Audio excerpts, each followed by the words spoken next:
नाजरीन, नेटवर्क 18 के programme agenda Bharat में अखिलेश इस वक्त मौजूद है। आपको सीधा ले चलते हैं।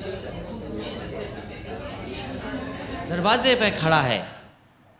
उस समय अगर आप कोई कंफ्यूजन करेंगे तो जो बड़ी लड़ाई है किसानों की, नौजवानों की, गरीबों की, वो लड़ाई कमजोर होती नजर आ रही हो। तब जिससे लड़ना है हमें, जिससे मुकाबला है, उस पे सबसे बड़ी ताकत है ध्यान हटाने की। ये लोकतंत्र में नई परिभाषाएं आई हैं, नई तरीके से चुनाव हो रहे हैं। जहां ब्रांडिंग एंड मार्केटिंग, जहां ब्रांडिंग एंड मार्केटिंग की बात हो और जिसके पास ध्यान हटाने की ताकत हो, तो मैं समझता हूं कंफ्यूज नहीं होना चाहिए। जो फैसला ले लिया गया है उसी फैसले पर आगे बढ़ना चाहिए। मैं इसलिए कह रहा था कि आपने जब दिया तो 2 ही दिया, उन्होंने दिया तो 7 दिया, 7 सीटें दे दी आपको, तो बड़ा दिन तो है। इस तो कहने में क्या दिक्कत है? आप उनके नंबर में बात ही नहीं समझ पाए। आपका तो उन्होंने बहुत ख्याल रखा, आपकी तो सीटों का बहुत ख्याल रखा। 2 इसलिए क्योंकि हमेशा ये रहा है समाजवादी पार्टी ने, और जब गठबंधन तय हो रहा था तो बहुजन समाज पार्टी ने यह तय किया कि ये 2 कांग्रेस की सीटें हैं, इन कांग्रेस की 2 सीटों पे नहीं चुनाव लड़ेंगे। और 7 उन्होंने इसलिए कहा कि हम आपके साथ हैं, आप समझ ही नहीं पाए, तो हमें गिनती नहीं चाहिए। तभी लोग कह रहे हैं कि अखिलेश जी कांग्रेस की तरफ सॉफ्ट हैं, मायावती जी जो है हार्ड हैं। यहां सवाल बिल्कुल साफ होना चाहिए। जब गठबंधन हो गया, और फिर आज के जमाने में नई चीज है, लोग ट्वीट करके बता देते हैं। जब बहुजन समाज पार्टी ने और समाजवादी पार्टी ने जो बात कहनी थी कंफ्यूजन खत्म करने के लिए, दोनों ने ट्वीट कर दी, तो शायद आप तक भी बात पहुंच गई होगी। देखिए, आपने कंफ्यूजन आपने भी किया। 7 मार्च को आपका एक बयान है, कहते हैं कि कांग्रेस पहले भी हमारे साथ थी, अब भी हमारे साथ है, कांग्रेस का अलग होने का तो सवाल ही नहीं। ये तब की बात है जब गठबंधन नहीं हुआ होगा। हाँ, ऑफ कोर्स। और मैं तो चाहूंगा, क्योंकि अगर आपने 7 मार्च का पढ़ा है तो मध्य प्रदेश के बाद वाला भी आप स्टेटमेंट पढ़ दीजिए। जब मैंने धन्यवाद दिया और मैंने कहा कि मैं कांग्रेस पार्टी को धन्यवाद देता हूं, जो उन्होंने करना था नहीं किया, इसलिए धन्यवाद देता हूं कि अब हम अपना रास्ता तय कर सकते हैं। वो शायद आपने पढ़ा होगा। अगर वो स्टेटमेंट आपके पास हो तो वो भी स्टेटमेंट आपको पढ़ना चाहिए, क्योंकि आप भी कंफ्यूजन पैदा मत करिए। अखिलेश जी, अभी मुख्यमंत्री थे यहाँ कुछ देर पहले, तो उनसे मैंने पूछा था कि गठबंधन है, कैसी चुनौती है, तो उन्होंने कहा कि 1993 को याद करिए, जब काशीराम जी और मुलायम सिंह जी लीड कर रहे थे गठबंधन को, और उस वक्त 163 सीट आई थी और सिंगल लार्जेस्ट पार्टी भाजपा हुई थी। तो उन्होंने कहा, भाई हमको नहीं लगता कि उनसे बड़े नेता और उनसे बड़ी परिस्थितियां इस वक्त हैं जो गठबंधन को उससे आगे ले जाके खड़ा कर देंगे। आप कैसे रिएक्ट करेंगे? मुख्यमंत्री जी स्वाभाविक ये बात कहेंगे, और जो बात आपने कही वही मैं कहता हूं। लोकसभा चुनाव के बाद मुख्यमंत्री जी के लिए यही कहा जाएगा कि मुख्यमंत्री जी थे,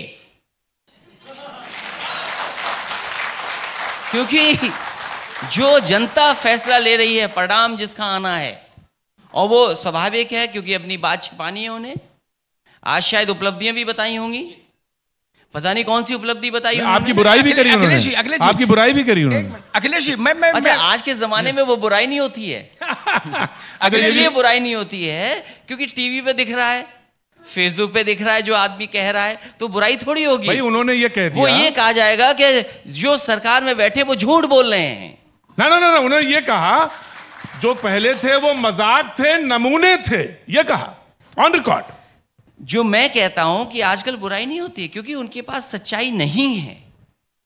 उन्हें केवल यह करना चाहिए कि 2 हिसाब किताब उन्हें देने हैं।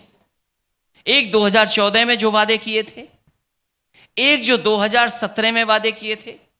अगर 14 के देना चाहें तो 14 के हिसाब किताब दे दें, 17 का हिसाब किताब देना चाहें तो 17 का हिसाब किताब दे दें, नहीं तो देश की ये सबसे बड़ी जुमलाबाज पार्टी मान ली जाएगी। मुख्यमंत्री 17 का हिसाब किताब देके यहां आए थे एक लंबी प्रेस कॉन्फ्रेंस करने के बाद। 2 साल पूरे हुए आज सरकार के। देखिए, ये प्रेस तो हो रही है लखनऊ में, लखनऊ की प्रेस तो हम लोग जब कभी देख लेते हैं, सुन लेते हैं, लेकिन दिल्ली वाली प्रेस तो अभी तक एक बार भी नहीं हुई। तो आखिरकार उपलब्धियां क्या हैं? उन्होंने कहा कि किसान पहले आत्महत्या नहीं करता था, अब किसान आत्महत्या कर रहा है। हम ये कहते हैं कि जिस दिन देश के बड़े बड़े मंत्री, उनके लोग अपना नाम बदल रहे थे, अपने नाम के आगे चौकीदार लिख रहे थे, उस समय किसान ने आत्महत्या कर ली। तो ये सबसे बड़ी उपलब्धि हो, कहते हैं मैं भी चौकीदार हूं, सारे लोग चौकीदार कह रहे हैं। क्योंकि चाय वाला बचा ही नहीं कोई, अब चाय वाला कौन होगा फिर? ये क्या नाम बदल दिया आपने? नाम बदलने से कोई, मैं मान लीजिए मेरा नाम अखिलेश है, अखिलेश की हिंदी क्या हुई? भगवानों के भगवान, क्या मैं हो गया उससे? क्या मैं हो गया? आपने चौकीदार लिख लिया, लेकिन चौकीदार का काम क्या है? चौकीदार का काम क्या है? आप काम की वजह से ही तो कह रहे हैं। आप ये कह रहे हैं क्योंकि हमें जनता ने मौका दें हमें चौकीदारी का, हम कोई गलत काम नहीं होने देंगे, हम भ्रष्टाचार नहीं होने देंगे, हम बेरोजगार खत्म कर देंगे, हम किसान की आत्महत्या नहीं होने देंगे, दुनिया में हमारा सर सबसे ऊपर उठ जाएगा, इसीलिए तो चौकीदार हैं।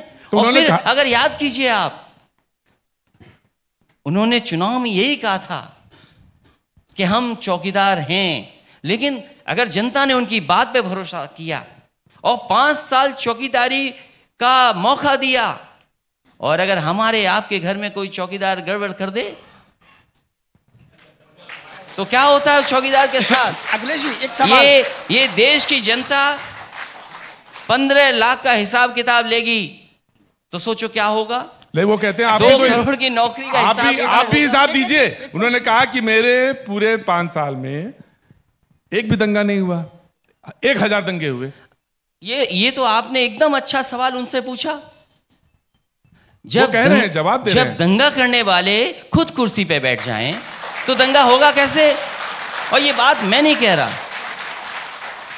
ये बात मेरी मत मानना आप, मेरी बात इसलिए मत मानना क्योंकि मैं विपक्ष का हूं। इसलिए मैं केवल ये चाहता हूं कि चुनाव आयोग में जो एफआईआर दर्ज हैं, जो उन्होंने खुद लिख करके दी है, और अगर इस बार चुनाव लड़ेंगे तो इनकी पार्टी को भी बताना पड़ेगा कि क्या क्या धाराएं लगी हैं इन पर, और पार्टी को 3 बार विज्ञापन देना पड़ेगा, इसलिए पार्टी इन्हें चुनाव नहीं लड़ाएगी लोकसभा। नहीं, देखिए वो कह रहे हैं कि कैराना, आप ये बताइए, भूल जाइए, जिस कैराना से आवाज उठी उसी कैराना के दिल जोड़ने का काम अगर किसी ने किया तो सपा, बसपा और आरएलडी ने दिल जोड़ दिए। अखिलेश जी, वो कहते हैं कैराना और कांदला का जो पलायन था वो रोकने के बाद लोगों को लाए, बसाया, और आप कह रहे हैं हमने बसाया। आप कौन क्रेडिट लेगा? देखिए, जो सरकार गलत आंकड़े देती हो, इसीलिए तो कैराना में क्या हुआ, केवल चुनावी मुद्दा बनाया उन्होंने। रिपोर्ट सामने है, लोग अपने खुशहाली के लिए, तरक्की के लिए, अपने कामकाज करने के लिए बगल में चले गए। इन्होंने कहा कि वो पलायन हो गया इनका। अगर हम उसी परिभाषा को माने जो ये बीजेपी की परिभाषा है, तो बताइए, गुजरात से नहीं पलायन होने के लिए प्रधानमंत्री बनने के लिए आए, उन्होंने भी तो पलायन किया।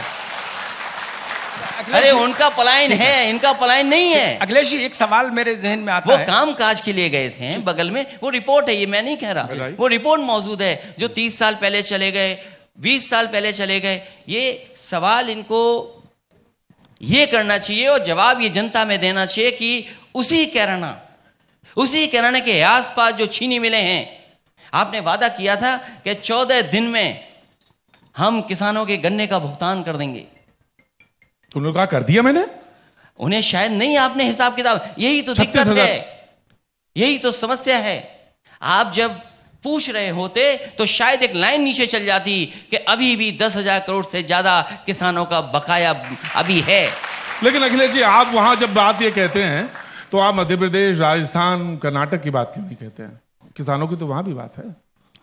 तो ये जिम्मेदारी दिल्ली वालों की है जो अपने नाम के आगे चौकीदार लिख रहे हैं। फिर काय की चौकीदारी? नेटवर्क 18 के प्रोग्राम एजेंडा भारत में यूपी के साबिक वजीर आला अखिलेश यादव बातचीत कर रहे थे। नाजरीन, न्यूज रूम लाइव में इतना ही। आदाब।